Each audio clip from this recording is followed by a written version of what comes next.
오늘도 주 앞에 나오신 여러분 주님의 이름으로 환영하고 축복합니다. 오늘은 왜 예수님께서 십자가에 돌아가셔야만 했는가, 이 주제를 가지고 우리 갈라디아 3장 13절 14절 말씀 중심에서 함께 나누도록 하겠습니다. 13절입니다. 그리스도께서는 우리를 위해 저주를 받으시고 율법의 저주에서 우리를 구속해 주셨습니다. 기록되기를 나무에 달린 사람마다 저주를 받았다고 했기 때문입니다. 이에 아브라함의 복이 그리스도 예수 안에서 이방 사람에게 미치게 하고 우리도 믿음으로 성령의 약속을 받게 하기 위함입니다. 아멘. 여러분, 십자가 형벌은 지금까지 인간이 시행해 왔던 처형 방법 가운데 가장 잔인한 방법이었습니다. 왠가 하면 그 고통이 극도로까지 느끼도록 서서히 죽음에 이르게 하기 때문이었습니다. 이 로마인들이 이 십자가 처형을 이렇게 수용하고 실행했을 때 아주 살인, 극악무도한 죄를 범한 사람, 그것도 자기 민족이 아닌 노예나 외국 사람들에게 적용했습니다. 자기 로마인들에게 이 십자가형을 처벌할 때는 그야말로 극도한 국가적인 대반역을 일으키는 자에게만 이 십자가 처형을 했었습니다. 그런데 죄 없으신 예수님께서 왜 이 끔찍한 십자가 극형에 처해만 했을까요? 그것 오늘 함께 나누어가기 원하는데, 첫 번째는 모든 죄인을 위한 저주, 그 저주를 대신 받으셔야 했기 때문입니다. 본문 13절에는 이렇게 말씀을 하시죠.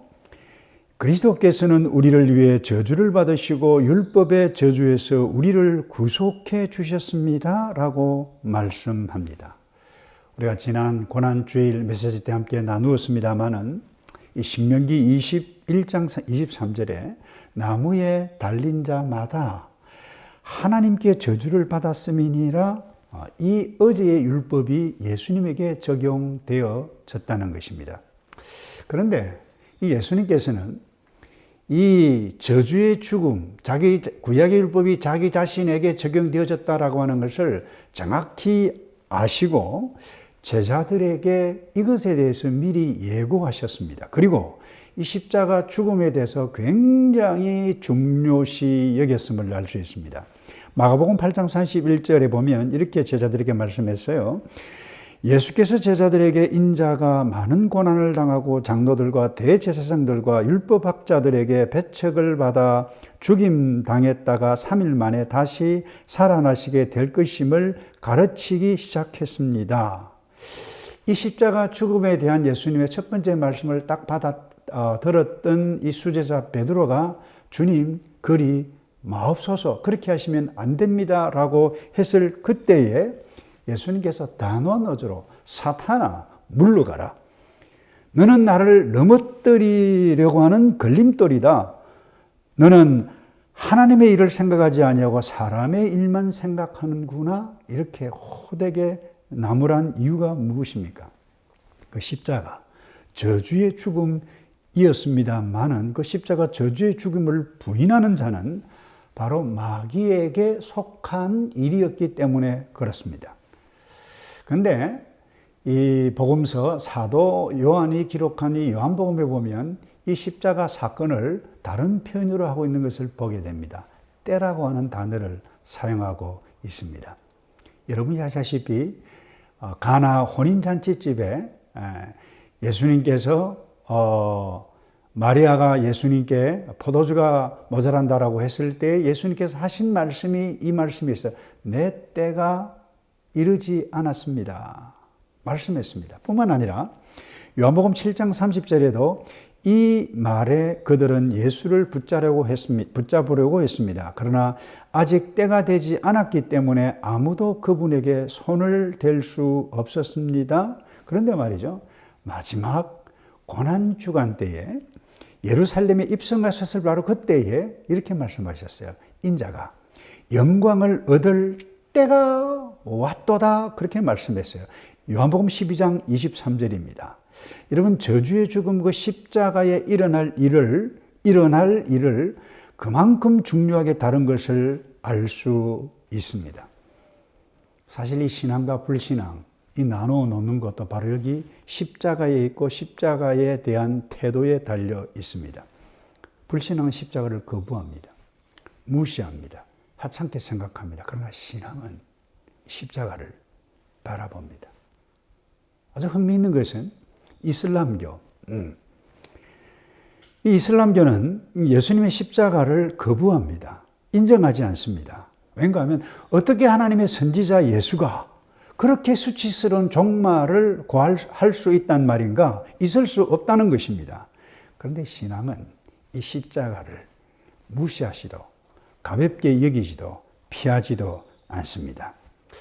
여러분, 과거 어제 십자가의 의미를 몰랐던 베드로, 주님 그렇게 하시면 안 됩니다. 그리 마옵소서라고 했지만 성령을 받고 난 이후에 이 십자가에 도 예수님께서 달리신 이 십자가, 이것을 군중들 앞에서 설교를 하면서 예수님을 십자가에 못 박은 유대인들을 향해서 당신들이 십자가에 못 박은 예수 그리스도, 그분은 바로 당신들의 죄를 위해서 돌아가셨다, 선명하게 말씀했던 이유가 바로 여기에 있었던 것입니다.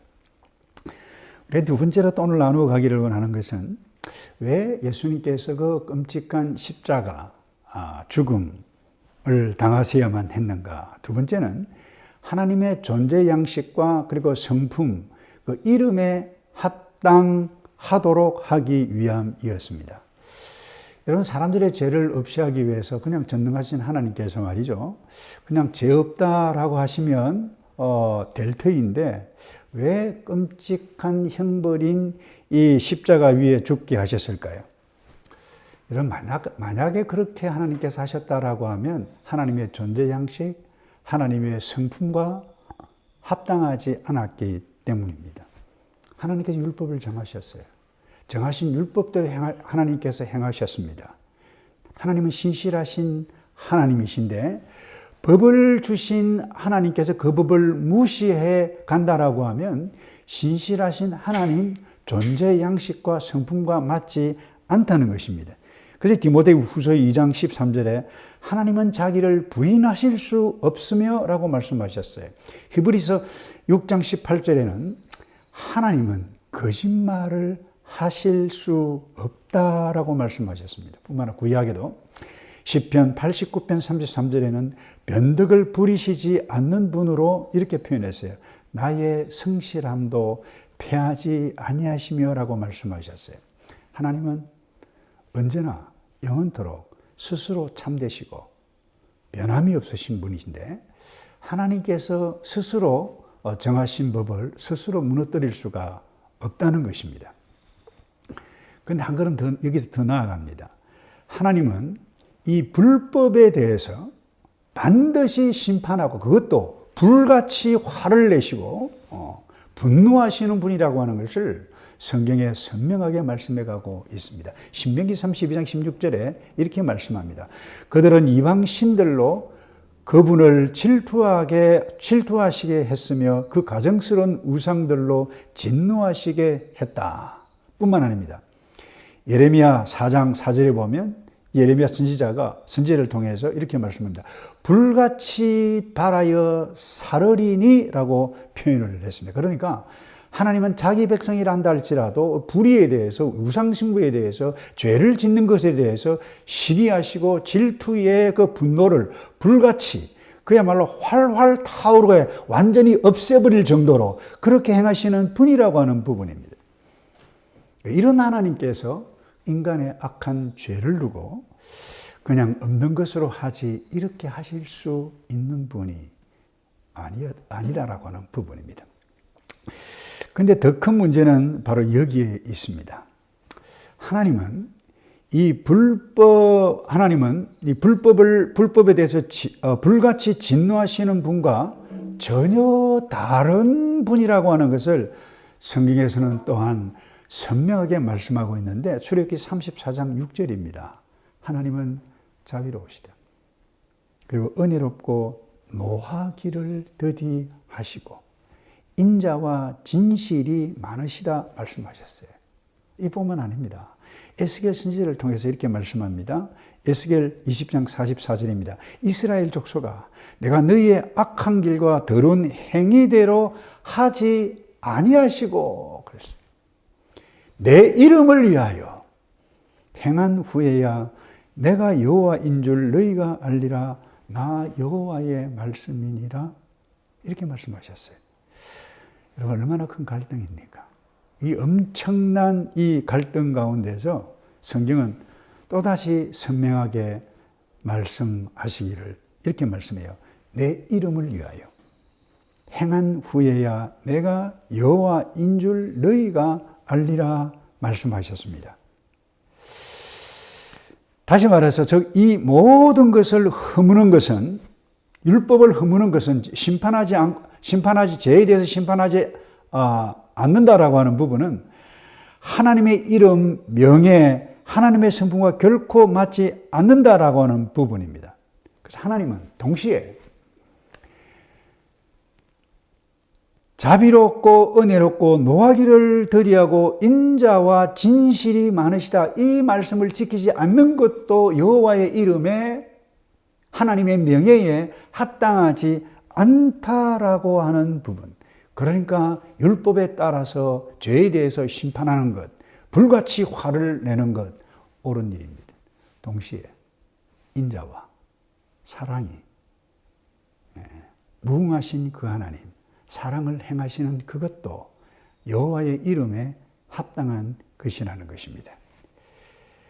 그래서 이 엄청난 두 갈등, 이 사이에, 그런데 하나님께서 지혜가 무한하신 이 하나님께서 인간의 몸을 스스로 입고 오신 예수님께서 십자가 형틀에 죽으시는 것이 유일한 방법이셨습니다. 그래서 오늘 이 바울이 갈라디아서 3장 13절에서 이것을 다시 선명하게 해준 부분이 바로 이 부분입니다. 13절. 그리스도께서는 우리를 위해 저주를 받으시고, 그 다음에 하나님의 사랑이 율법의 저주에서 우리를 구속해 구원해 주셨습니다라고 이 13절 한 절에 동일하게 하나님의 두 성품을 다 말씀해 가고 있는 것입니다. 이뿐만 아닙니다. 우리에게 놀랍게 적용되어지는 말씀이 그 다음에 있는데 뭐라고 말씀하십니까? 14절에 이는 아브라함의 복이 그리스도 예수 안에서 이방 사람에게 미치게 하고 우리도 믿음으로 성령의 약속을 받게 하려 함이 위함입니다 라고 말씀하셨습니다. 다시 말해서 우리 한국 사람, 이방인들, 이들에게까지 이 하나님께서 베풀어 주셨던 놀라운 구속의 사랑이 확대되어지게 하셨던 놀라운 이유가 바로 여기에 있다라고 하는 부분입니다. 그래서 이 죄에 대한 심판, 불같이 내리시는 거룩하신 하나님, 어디에서 나타나나요? 십자가 위에서. 동시에 외아들까지 죽기까지 하실 만큼 크신 하나님의 사랑, 자비가 드러난 그곳이 어딘가요? 십자가 위였다라고 하는 부분입니다. 그래서 예밀 브루너라고 하는 신학자는 이런 의미심장한 이야기를 했어요. 십자가는 사랑하고 용서하시는 자비의 하나님이 그분의 거룩과 사랑이 똑같이 무한하다는 사실을 우리가 깨달을 수 있는 방식으로 계시하신 유일한 곳이다. 그것이 십자가라는 것입니다.